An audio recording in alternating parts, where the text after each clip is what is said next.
అదొకటే డిసప్పాయింట్మెంటు. అందుకే లైవ్స్ కూడా చేస్తున్నా. యాక్చువల్లీ నా ఫేస్ రివీల్ చేయొద్దు అనుకున్నా.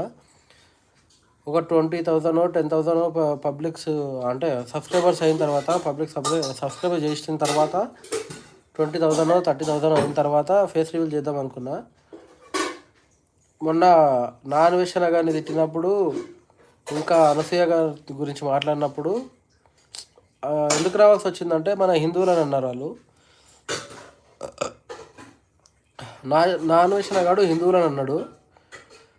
ఈమెనేమో కాంట్రవర్సీ చేసింది ఒక చిన్న మాట ఏం కాదు కానీ ఆమెకు అట్లా అనిపించింది, అట్లా అన్నది. దానివల్ల నేను నా ఫేస్ రివీల్ చేసిన.